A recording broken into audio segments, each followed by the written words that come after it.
This is Lewis Hart for Boxing Social in association with Empire Fight Store. Delighted today to be joined by Adam Booth here in Red Hill in the gym. We've just seen Josh Kelly finish a workout ahead of 21st September. Massive fight for himself. But other than that, how's things, mate? How are you? I'm good. There is nothing else other than that at the moment. A little bit of golf, but apart from that, it's just been training. Yeah. Okay, enjoying the golf then? Always. Even bad golf is good golf. Yeah, that's fair enough. I'm not much of a golfer myself, mate. So Give it a few years. Yeah. Give it a few years, you might be. Yeah. When my body starts giving up on me, that's usually my time to play golf. But all jokes aside, serious business on 21st September. Josh Kelly flying in the gym. How's things looking ahead of a couple of weeks' time at Wembley Stadium?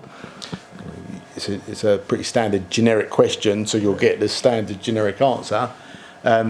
It's where we want it to be, and there's no bluffing or bullshit in that. Josh hasn't been in this type of condition for such a long period of time, and it was because at the start of the year we were preparing for hopefully an April-May date, then May-June, then June-July. It just kept getting put back, but we just kept doing our thing, and that's certainly showing out in his consistency of performance and targets in the gym. I was going to say that the Liam Smith fight has been something that's been aimed for almost the whole of 2024, and that does allow you a lot of time to prepare for a fight like that, and then for it to land on the Saudi card at Wembley Stadium, on arguably the biggest card of recent years in UK history, it's like that. It's almost like a cherry on top, I guess. So. Is it a lot of a benefit to prepare for someone like Liam when you've been allowed almost like the whole year, I guess, when you were working on different dates? Well, it actually wasn't Liam. There were 4 names that were identified, not just by us, but by the broadcasters that we spoke to, as the names that we wanted and the names that the broadcasters wanted. And that was Eubank Jr., Conor Benn, Kell Brook, and Liam Smith. The first 3 didn't happen or didn't progress in discussions for different reasons. And the Liam one was the one that successfully got put through and agreed, and so that's why we are where we are. But it certainly wasn't the start of the year that the fight was agreed. There was a few being discussed, but along with the other ones. But then once it was Liam, then that was a relief, and then to find out that it was on this event was just, like you said, the cherry on top. It just makes the fight, and it gives the fight the attention that a fight like this deserves. As a fighter, when you're preparing a fighter, and through the occasion, you'd have been involved in so many big occasions and big fights. How much, I guess, do you sort of use your experience with Josh, where to not almost get, he's a professional, but not get almost dazzled by the whole occasion and almost just focus on what's going on in the ring? Well, you just focus on the now, and the now is the immediate, and so and as long as you're focused on the now, and what we do, boxing is such an intense sport, whether you're sparring or doing pads or whatever, that if you're doing it, you are only focused on the now. It's a great form of therapy. So, I wouldn't say there's any issue with keeping Josh focused on controlling the controllable, and whatever you can't control, let it be. Yeah, absolutely. And especially with Josh, it's his first, I guess, step up to world level since the Avanesium fight, and Josh will say himself that he's a much different fighter from what happens then. But is there still something to prove with Josh that when he obviously went on the 21st, when he steps up to world level again, that he can mix it with these guys? He just wants to prove it to himself. He believes in his talent. He believes that he can achieve some fantastic things in this sport. And it's his journey, and it's his path, and it's what he did. So, forget the opinion and the judgment of others, because in 5 or 10 years' time, they mean nothing. You'll never go back to them. You're always left with your own. So, just do what you choose to do, the way that you choose to do it. And if you do it the best you can do it, and be the best you can be, you give yourself the best chance. Josh said on TalkSport, and he said in just my interview there, about how many rounds of sparring he'd done with Liam. He sort of sparred about 20 rounds of him.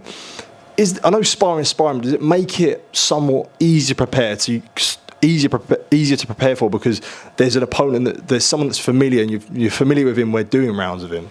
Not on this occasion. If you go back to George Groves and George Groves and Chris Eubank Jr., they sparred so many times, probably 40 times, that they did have something to compare. But the spar with Josh and Liam was actually a bit of a nothing spar. Not a lot happened. Liam didn't do too much, and I always left the impression that he was just having a look at Josh and seeing where the opportunities were. And Josh wasn't a fraction of the fighter that he is today, technically, physically, or mentally. So I take absolutely nothing from the spar because nothing really happened in it. Okay. And the move up to middleweight for Josh, I know Liam's been competing at super welter for most of his career. But what's that move like for Josh from what you've seen so far to move up to 160? Well, I know what Josh is when he's in peak state. His hydration levels are what they need to be and what his weight is at that moment in time. And I think I know what Liam's weight will be when he's fully hydrated and in the ring. And there's not a lot of difference between the two of them. There really isn't.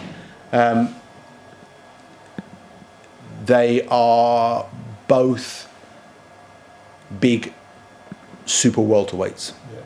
And so the weight actually isn't a factor for me. It's not like he's a welterweight fighting a super middleweight. They are there or thereabouts, give or take a couple of pounds. So no, that's not. I don't think that's a factor at all. Just quickly moving on, I did want to ask you about the main event actually. Obviously, Anthony Joshua taking on Daniel Dubois.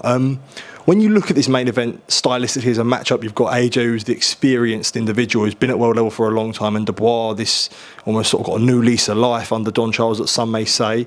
I guess how do you look at the main event with AJ and Dubois? Well, it's an interesting one because AJ is the proven world level campaigner. Dubois is the young fighter on the uptick. In his last two performances have really impressed. And I think Don Charles is an interesting ingredient in this because I know that Don Charles and AJ know each other really well from back in the day. So I think AJ must be the favourite because you can only make your assessment on the body of work that they've done. But it's heavyweight boxing, and when you've got a young, powerful, determined challenger whose confidence is growing, that's a challenge for any heavyweight at world level. So I think it's going to be I think it'll be interesting while it lasts. I don't think it lasts long. Whoever wins, I think it's inside the distance, but I think it's potentially a much more intriguing fight. A lot of it depends probably on how Dubois goes about his job, and whether he has scrubbed out the little mistakes that you could see could be taken advantage of. Yeah.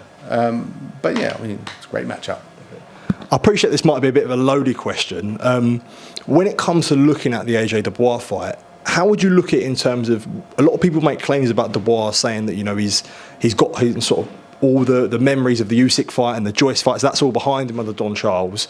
Is it fair to say that we don't really know that because he's not been really pushed, like taken to that deep water with the Miller and the Hrgovic fight? So is it fair to sort of make that claim that there's still maybe questions on his heart?